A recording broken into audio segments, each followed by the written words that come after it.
The first dish, a stir fry that goes wonderfully with rice, is tender beef and fluffy egg stir fry with oyster sauce.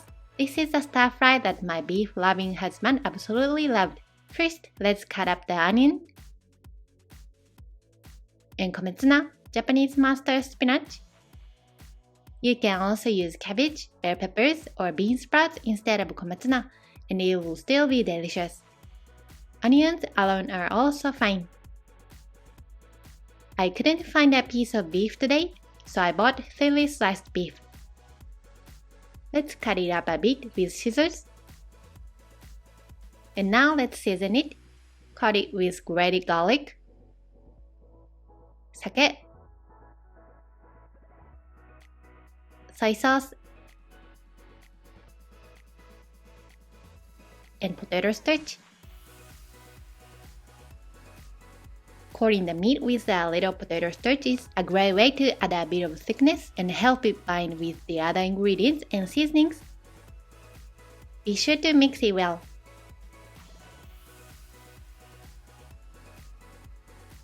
Let's also prepare the egg. A good rule of thumb is to use 1 egg per 100 grams of meat. Heat a small amount of oil in a fry pan and cook the egg. Imagine a fluffy texture as you lightly scramble the eggs, and then turn off the heat immediately. Set the egg aside. There should still be some oil in the pan, so you only need to add a little more. Add the onions and stir fry.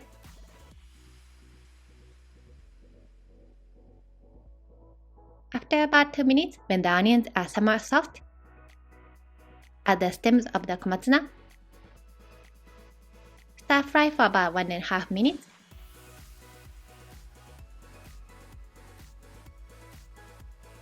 And then set aside. Wipe out the frying pan and add a little bit of oil. Let's cook the beef. The meat looks so tender and delicious, but it's a bit difficult to spread out. It cooks quickly since it's thinly sliced. Once the meat is almost cooked through, add the previously stir-fried vegetable back to the pan, along with the Komatsuna leaves and the egg. Turning off the heat here will prevent it from burning. Add the oyster sauce, Mirin, and soy sauce. Turn on the heat and stir fry over medium heat. It becomes slightly thick and the flavor are evenly distributed, making it look very delicious. Finally, taste it and add salt and pepper if necessary. It was so delicious that the rice disappeared in an instant. Next one is buttery garlic chicken and daikon stir fry. First, we'll need some daikon radish.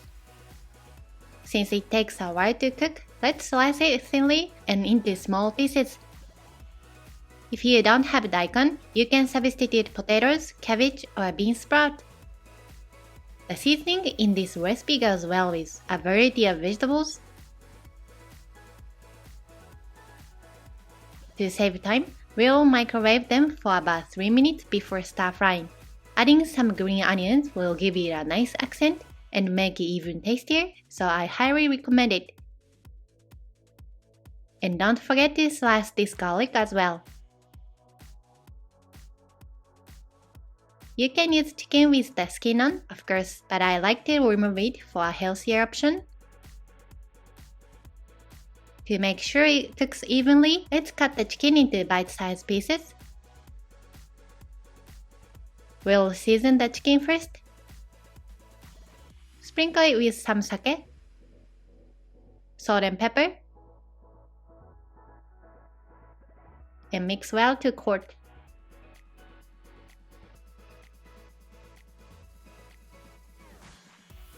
For the daikon, microwave it until it's just slightly firm to the touch. This will help it cook faster in the pan. Heat some olive oil in a fry pan and add the garlic. Let it warm up gently, being careful not to burn the garlic. Once the garlic starts to release its delicious aroma, add the chicken and stir fry. Since daikon takes longer to cook, add it to the pan early on and stir fry it together with the chicken. Do not allow the water from the daikon to get into the pan. When the chicken changes color, mix everything together and make sure the daikon is coated in the garlicky oil. If you don't have a microwave, you can simply boil or stir-fry the daikon by itself first until it's slightly softened, then add the chicken and stir-fry together.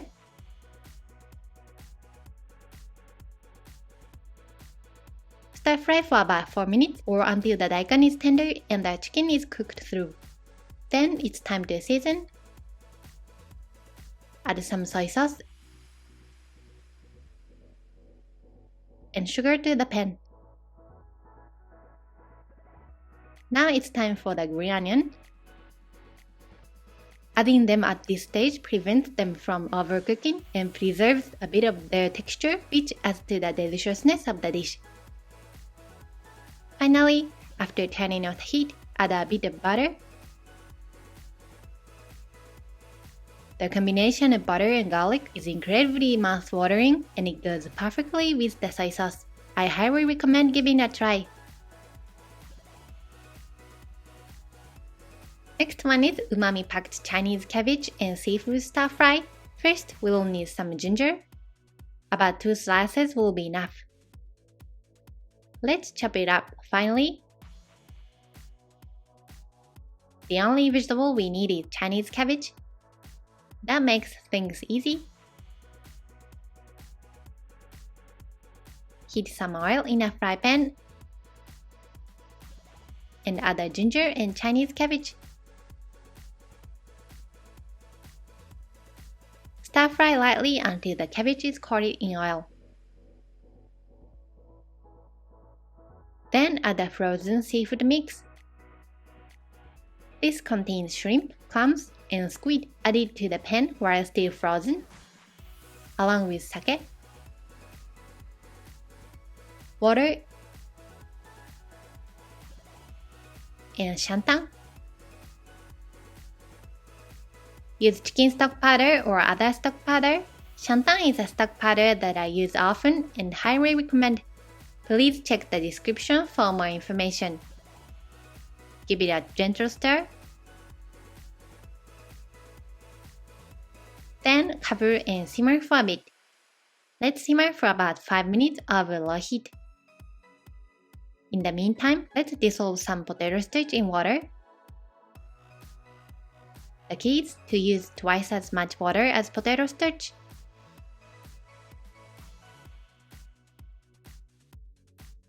When I checked at this point, I was surprised to see how small the shrimp were.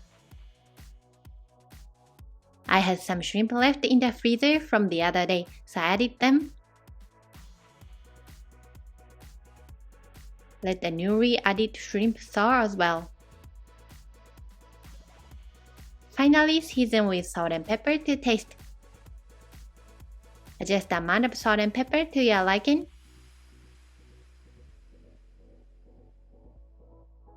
Once all the ingredients are cooked through, add the water-dissolved potato starch and stir fry over high heat for about 1 minute. The Chinese cabbage is fall apart tender and melt in your mouth and absorb the umami of the seafood, making it really delicious. In Japan, frozen seafood mix is a staple, but is it also sold in your country? Fresh seafood would be even better. And I think it will also be delicious with just shrimp. Please try making it with your favorite seafood.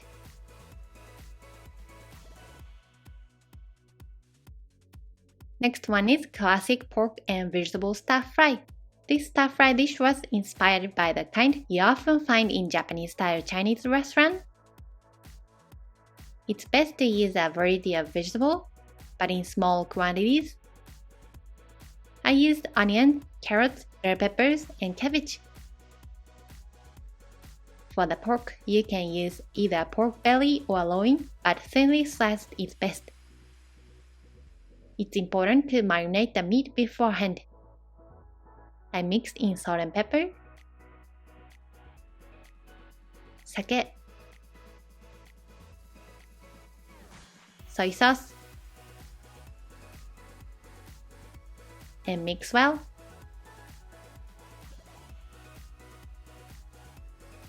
You can use any type of oil you like. In a fry pan, stir-fry the pork on one side, and the onions and carrots on the other. If you want to make it like an authentic Chinese restaurant, you would need to deep fry the vegetable in oil beforehand. This makes the vegetable even more crispy and juicy, but it also increases the calorie count. So this time, let's keep the oil to a normal amount for a stir fry and make it healthier. This method is also delicious. Once the pork is browned, mix it with the onions and carrots. And add the remaining vegetables. Add the cabbage, bell peppers,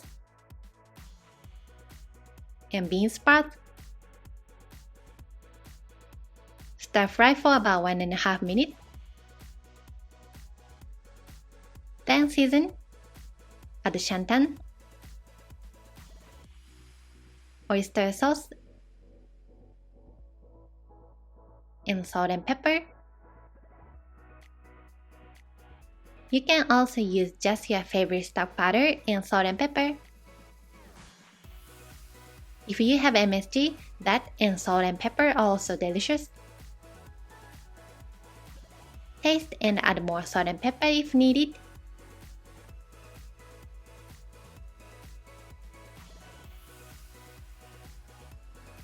Next one is savory chicken and potato curry stir fry.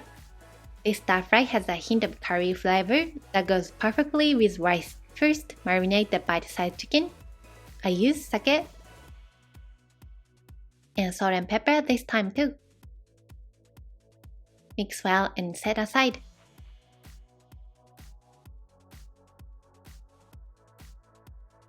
The vegetables for this dish are green beans, onions, and potatoes.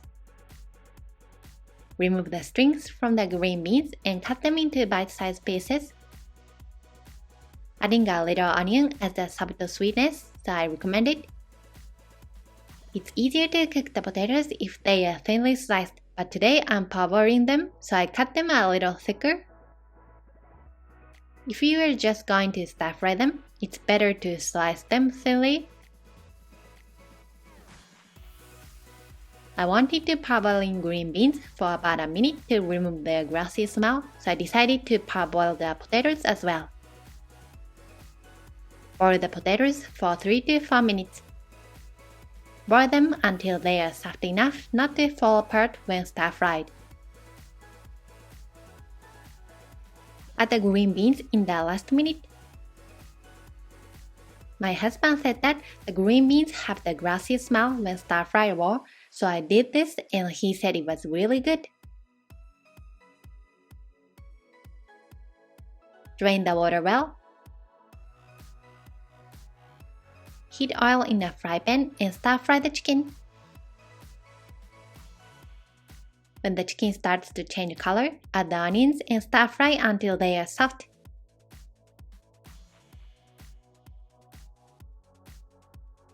Once the onions are soft, add the potatoes and green beans that you parboiled earlier.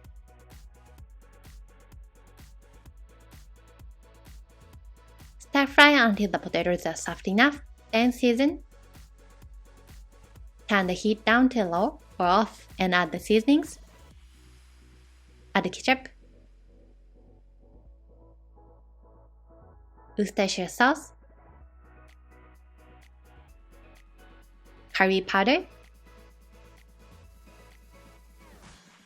sugar, and soy sauce, and stir well over medium heat. The key is to add just a little bit of curry powder, as too much will make it taste powdery. If the taste is too bland, I think it's good to add some soy sauce or salt and pepper. The last one is pork and bell pepper addictive stir fry. I think this stir fry is the best way to enjoy bell peppers. And with rice, bell pepper, and pork, it's a perfectly balanced meal. Remove the seeds from the bell peppers and cut them into thin stripes. If you can, use pork belly for this recipe. Pork belly makes the dish juicy and delicious. In my case, the pork belly was sold out, so I'm using pork tenderloin instead. I'll slice it thinly. Let's marinate the pork again. I'm using sake, soy sauce, salt and pepper, and potato starch. Mix well.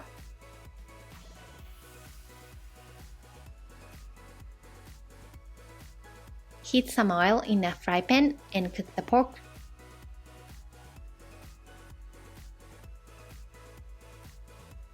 Pork tenderloin is low in fat and can stick to the pan easily. Since it's thinly sliced, it cooks quickly. Once the pork is cooked, remove it from the pan and stir fry the bell peppers. Stir fry for about 2 minutes.